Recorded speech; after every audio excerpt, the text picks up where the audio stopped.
et bienvenue sur Boop Boop, le podcast sur l'allaitement qui va faire, nous espérons, du bruit. Moi c'est Hélène, pharmacienne. Et moi je suis Cassandre, médecin généraliste. Nous sommes de plus en plus nombreuses à allaiter nos petits cœurs sur des durées plus longues qu'avant. Si toi aussi, tu t'es embarqué dans cette aventure, si tu souhaites allaiter ou aider une personne qui allaite ou voudrait allaiter, ce podcast est fait pour toi.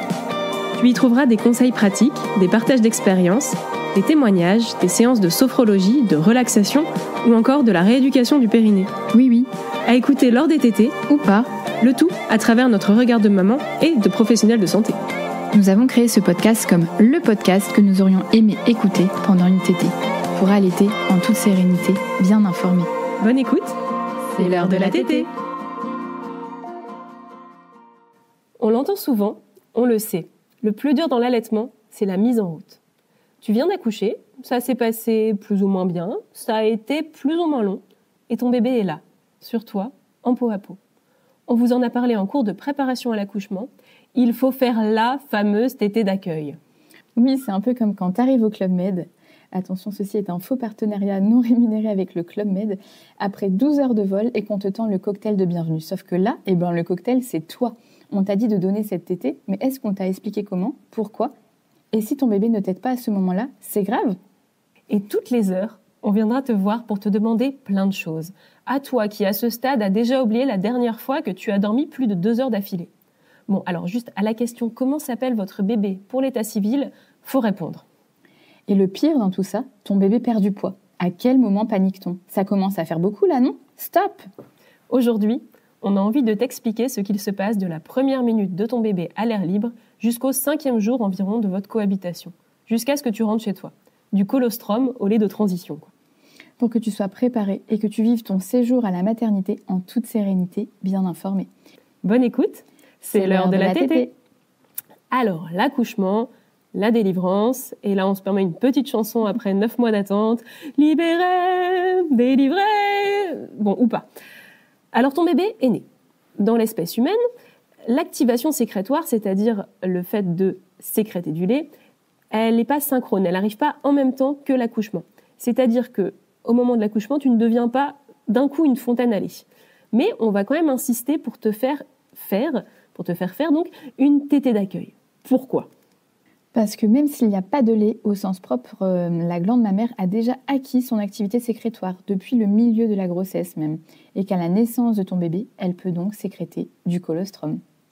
Alors, comme le dit Cassandre, le colostrum. Le colostrum, c'est le premier lait. C'est le lait de l'adaptation entre la vie intra-utérine et la vie extra-utérine.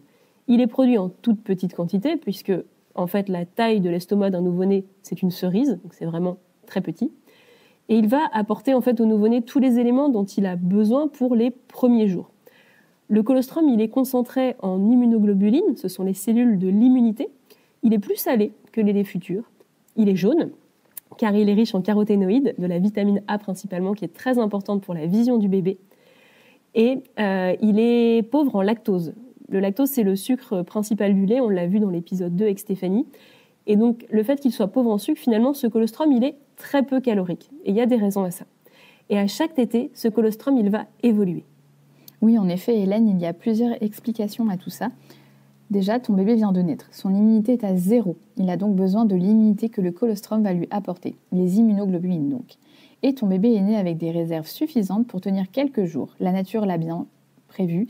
Et c'est pour ça que le colostrum n'est pas calorique.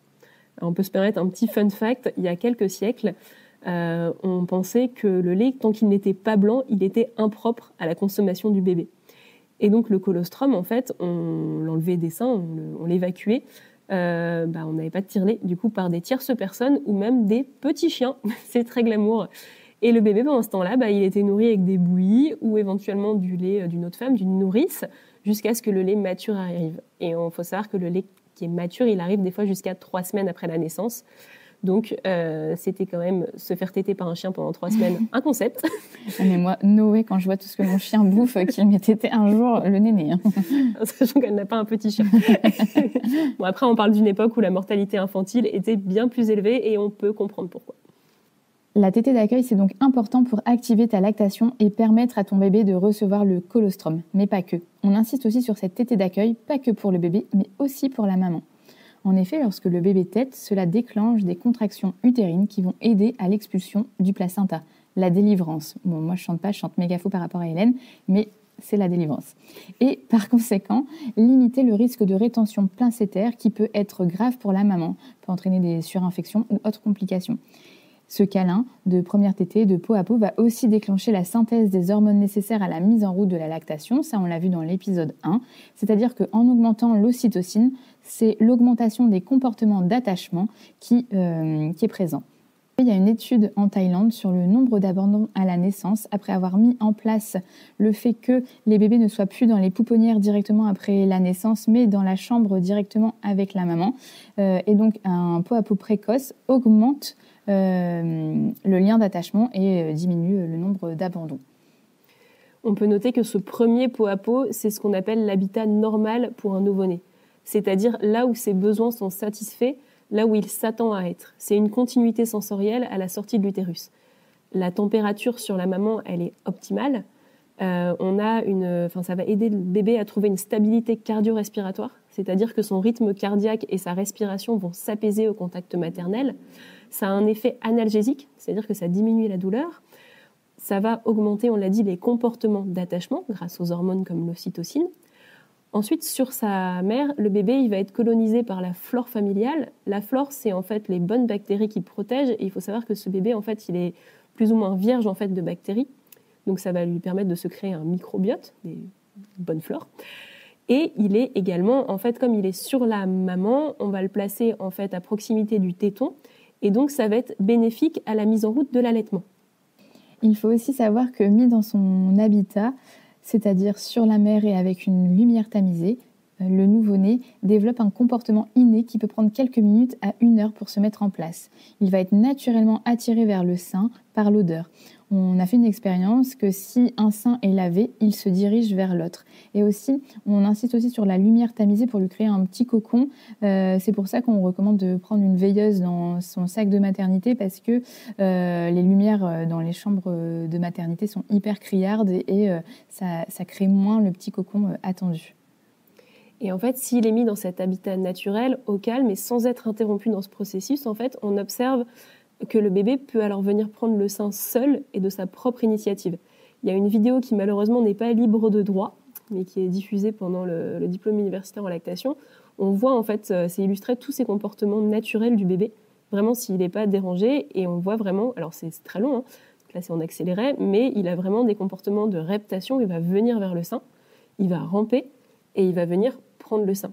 Et ce qui est intéressant si on arrive à ce résultat, c'est qu'en prenant lui-même le sein, on va éviter en fait certaines complications. On ne va pas mal placer le bébé parce que c'est lui qui va se placer. Donc ça peut éviter le fait de mal prendre le sein, ça peut éviter des crevasses, ça peut éviter des douleurs. Donc c'est bénéfique aussi bien pour le bébé que pour la maman. Il faut prendre son temps. Et c'est aussi pourquoi on conseille fortement 1 à 2 heures de peau à peau post-accouchement, que ce soit un accouchement voix haute ou voix basse. Pour les césariennes programmées, il ne faut vraiment pas hésiter à en parler dans le projet de naissance. On insiste vraiment sur le pot à pot parce qu'il y a plus de 40 ans de recherche. Il y a plusieurs méta-analyses. Les méta-analyses, c'est quand on associe plusieurs études pour arriver à un résultat commun. Donc c'est vraiment une super étude et vraiment qui montre les bénéfices du pot à pot. Ça peut être parfois compliqué à mettre en place dans certaines maternités. Alors ça tend à se réduire, mais voilà, il faut savoir qu'on vient de... moi j'ai 36 ans et à l'époque on mettait encore très facilement les bébés en pouponnière dès la naissance, donc à distance de leur mère pour permettre aux mères de dormir, ce qui peut ne pas être une mauvaise chose, mais on le sait, pour lancer un allaitement c'est pas forcément une bonne idée. Donc voilà, donc on sait que dans certaines maternités on a encore des vieux protocoles, il y a aussi des protocoles dans certaines maternités qui vont imposer de faire tout de suite des soins à la naissance.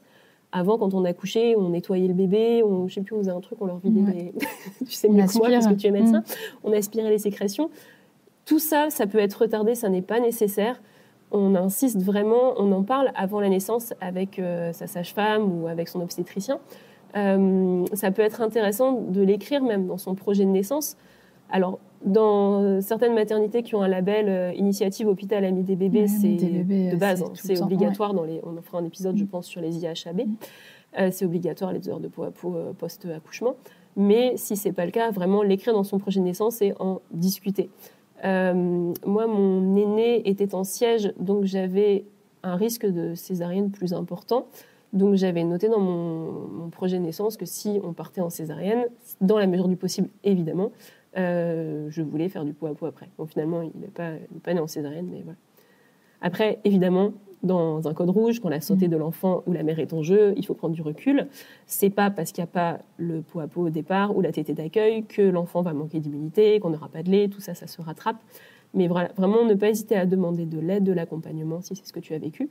Et aussi, j'en parle pour les césariennes d'urgence ou s'il y a des soins à faire à la mère et on ne peut pas faire ce pot à pot. Il peut être fait avec le papa dans ce cas-là, parce que là, du coup, il y a quand même les bénéfices de la température, de la stabilité cardio-respiratoire dont on a parlé plus tôt. Donc, on peut aussi faire ça. Après ces premières heures, on va t'emmener toi et ton bébé, si tout va bien, en chambre. Tu vas rester entre 3 et 5 jours en moyenne à la maternité. Il va se passer plein de choses pendant ce temps-là. Tu vas découvrir ton bébé, emmagasiner beaucoup d'infos sur les soins à lui faire, ses bains, son cordon, ses rythmes, laver son nez.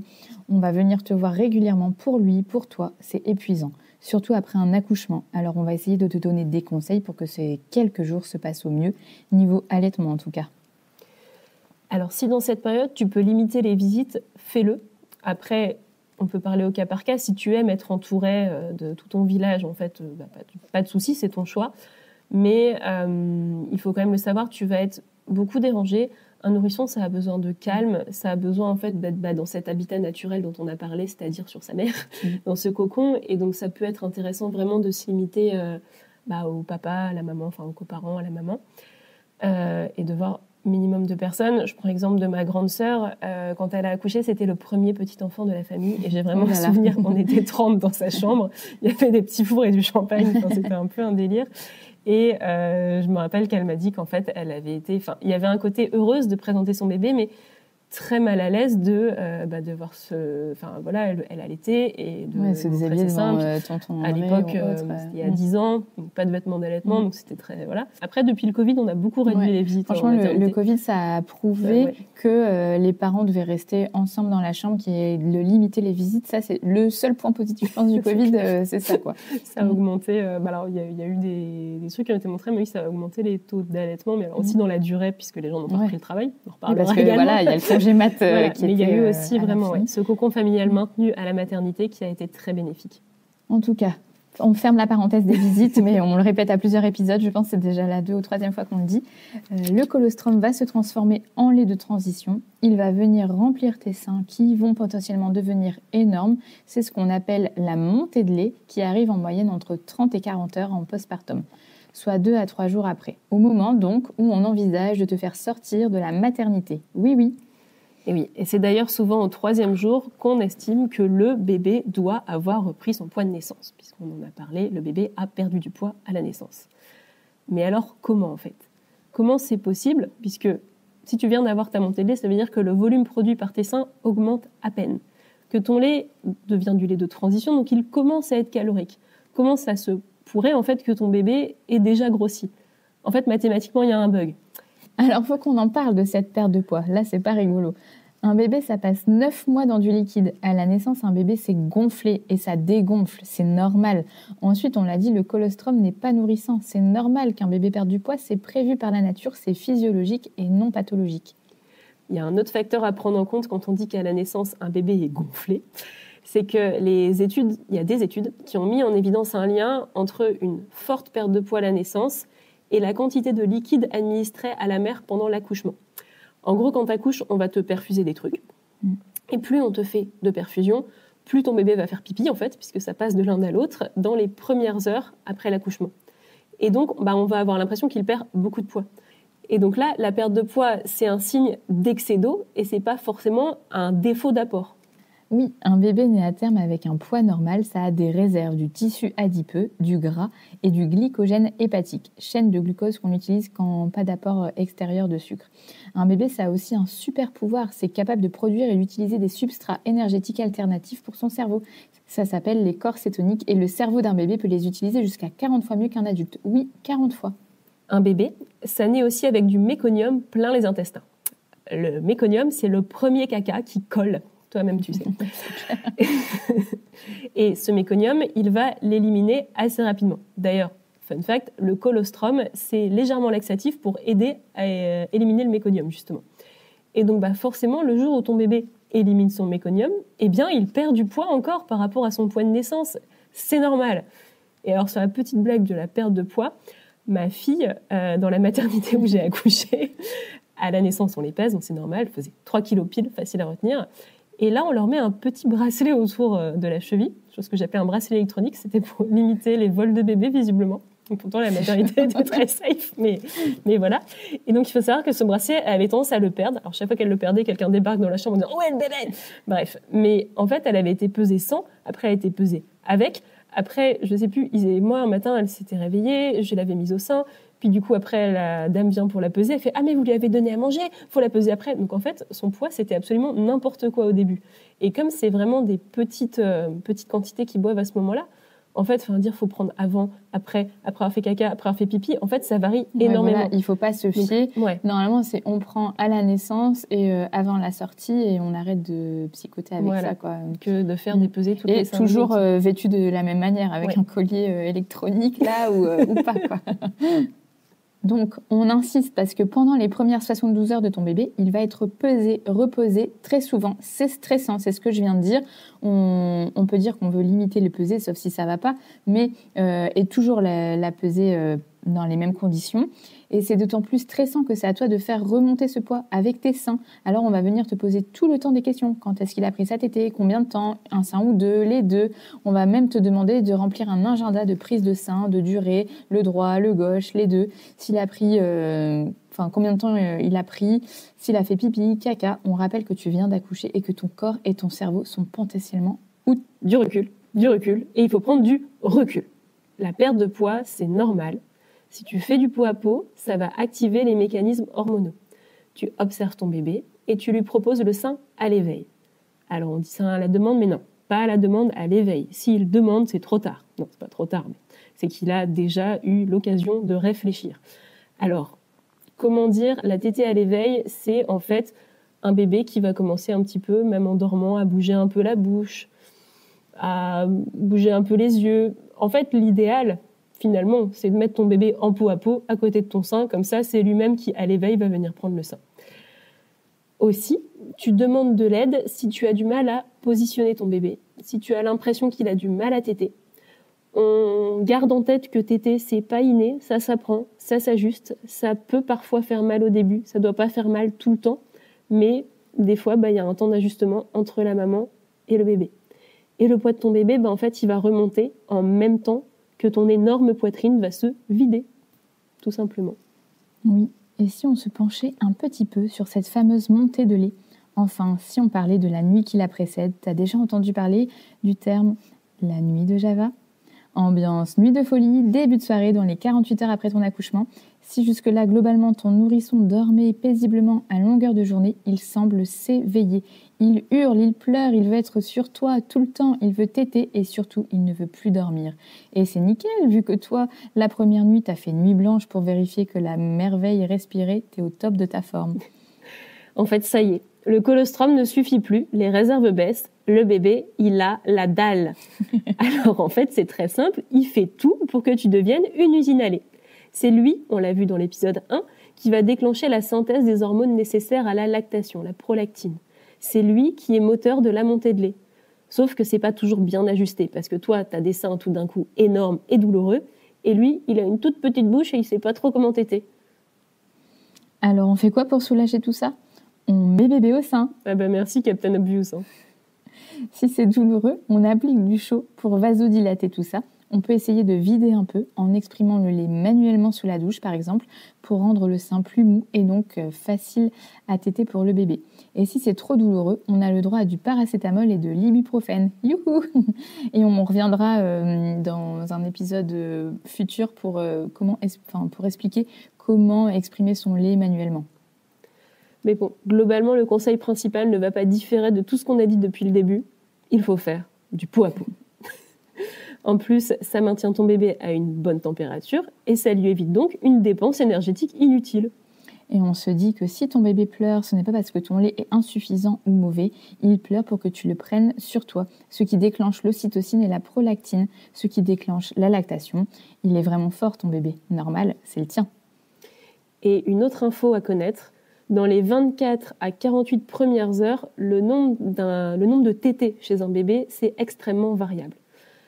Si un bébé est bien portant, en neutralité thermique, c'est-à-dire en peau à peau, et qu'il est allaité à l'éveil, et des fois il va pas beaucoup s'éveiller les 2 premiers jours, alors tout va bien se passer. En fait, il y a des études qui montrent qu'un bébé qui tète pas beaucoup dans les 24 premières heures, ça ne met pas forcément en péril de l'allaitement s'il est bien mis en peau à peau, dans son habitat naturel.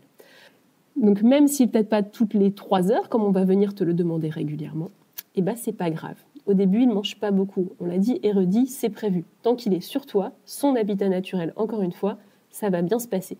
Et une fois la montée de lait en place, ce sera une autre paire de manches. Les petits conseils. Noter sa volonté d'allaiter sur le projet de naissance, faire moult peau à peau, plus, tout le temps, demander à se faire montrer l'expression manuelle avant la montée de lait, se faire confiance à soi et à son bébé. On l'a dit, il est trop fort et toi, t'es une queen. Oui. Avoir en tête qu'aucune étude n'a montré c'est quoi une perte de poids acceptable pour un nouveau-né. Tout ça, ça doit être vu au cas par cas.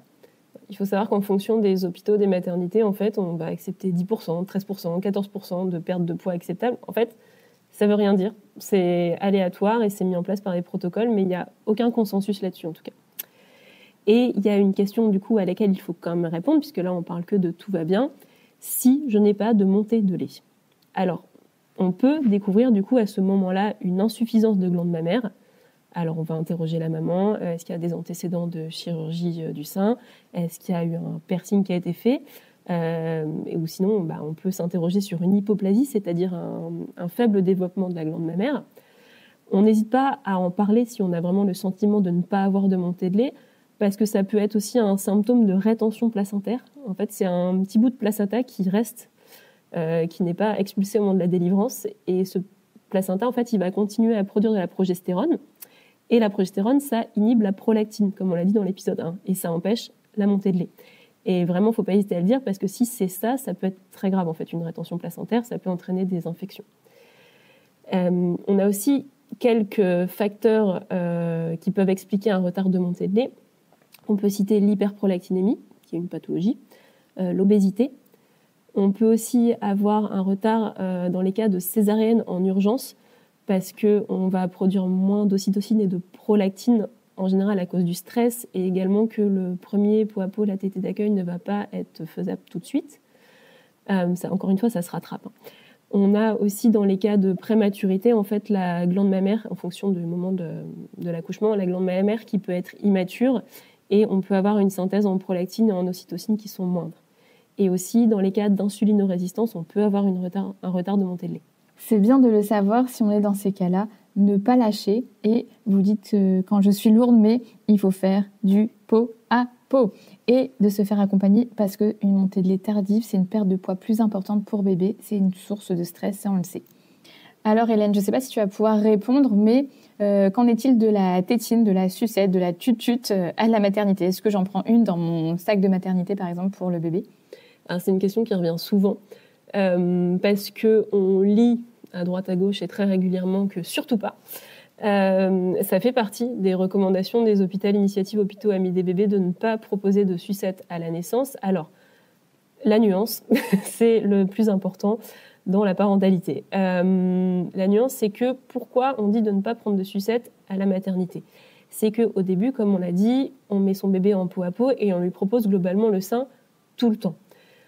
On ne veut pas proposer de sucette puisque les bébés ont besoin de tétée et on a peur qu'en donnant une sucette, en fait, ils ne viennent pas assez stimuler la lactation. Finalement, ils compensent, en fait, ils remplacent la tétée par la sucette et donc il ne va pas téter, donc il ne va pas déclencher les systèmes hormonaux qui vont déclencher la lactation chez la mère.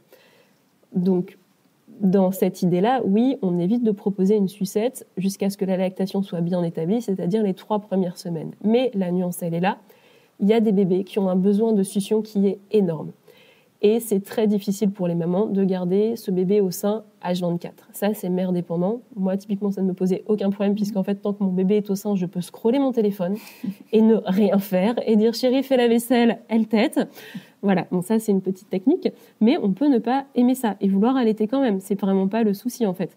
Et donc dans ces cas-là, on peut tout à fait proposer une sucette, mais en étant toujours attentif aux signes de faim, attentif au poids, attentif aux signes aussi sur la maman que le sein, il gonfle et il se vide à la tétée, que le bébé fait suffisamment pipi, fait suffisamment caca, prend du poids.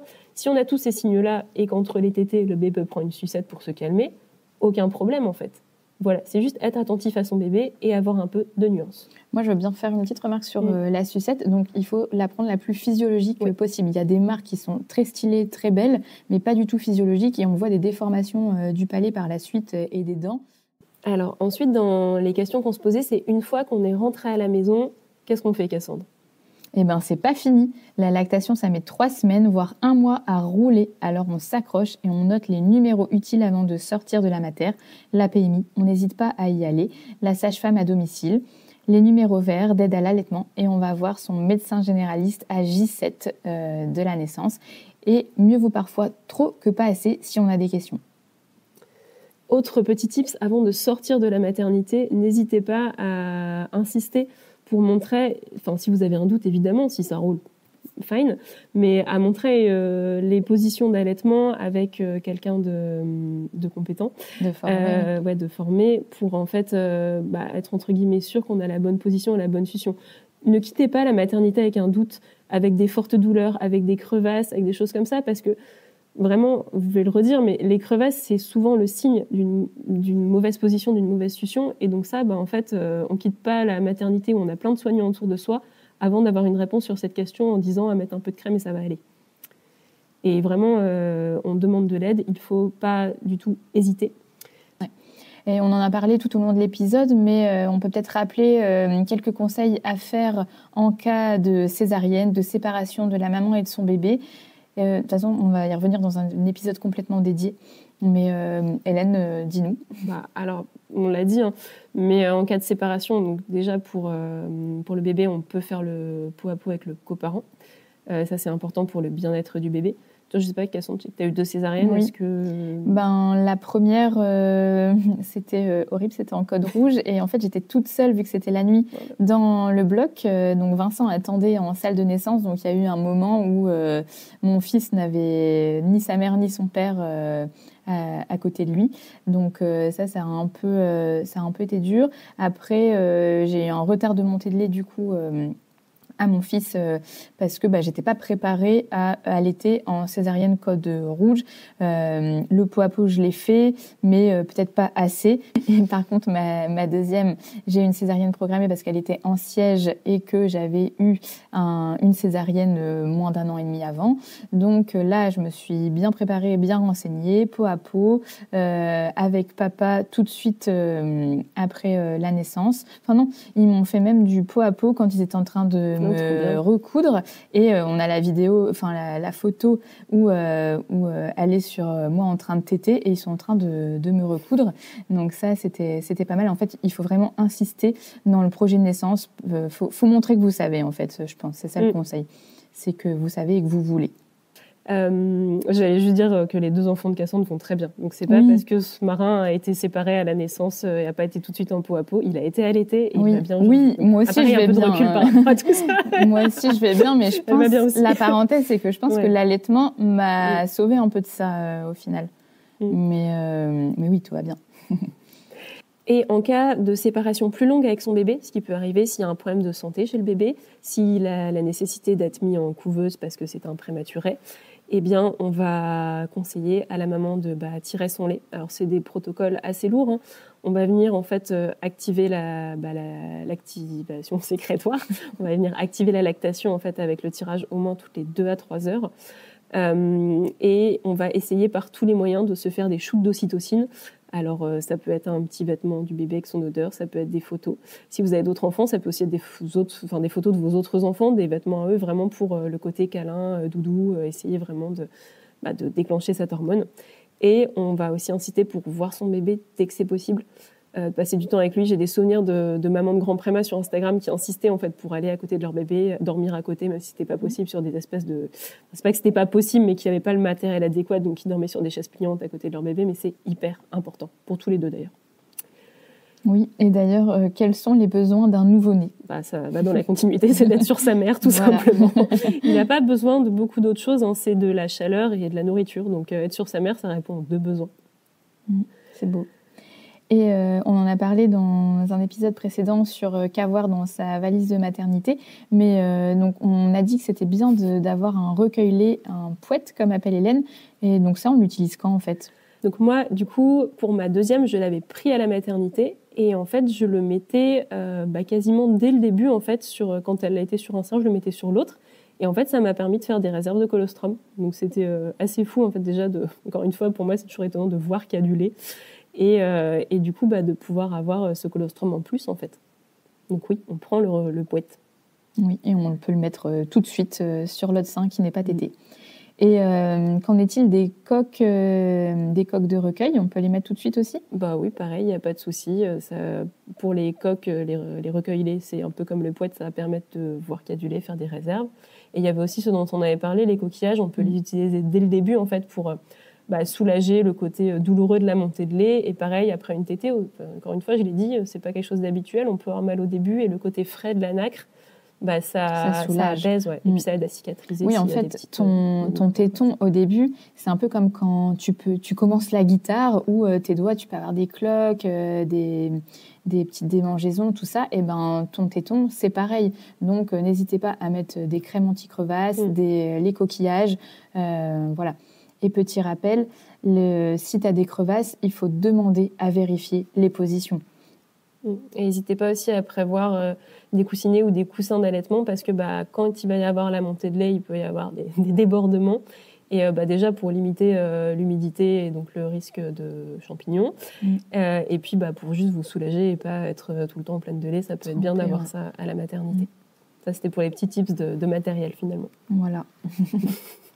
J'avais un dernier truc à dire avant la conclusion. On a insisté sur le pot à pot à la naissance et je pense que c'est hyper important parce que moi, dans ma préparation pour mon premier, on ne me parlait que de tétée d'accueil. Je n'entendais que ça, je ne sais pas.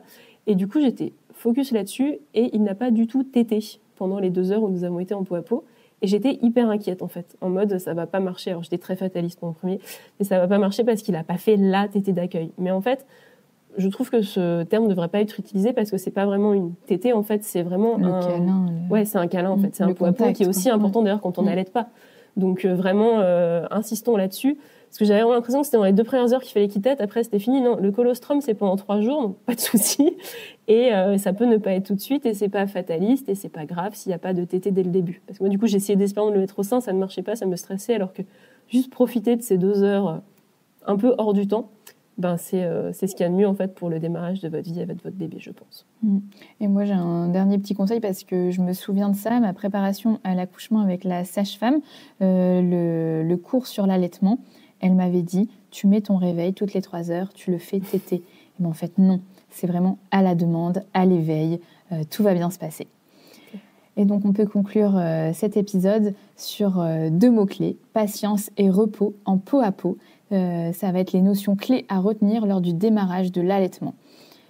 La montée de lait, ça se produit généralement entre le 2e et le 5e jour après l'accouchement. Pendant cette période, il est essentiel de se reposer, dans la mesure du possible, de rester hydraté et de trouver une position d'allaitement confortable pour éviter les douleurs. Bien que l'allaitement puisse être naturel, il peut aussi nécessiter un temps d'adaptation et de soutien pour bien démarrer. Tu n'es pas seul, il y a toujours Bouboub en fond sonore dans tes oreilles. C'était l'heure de la tétée.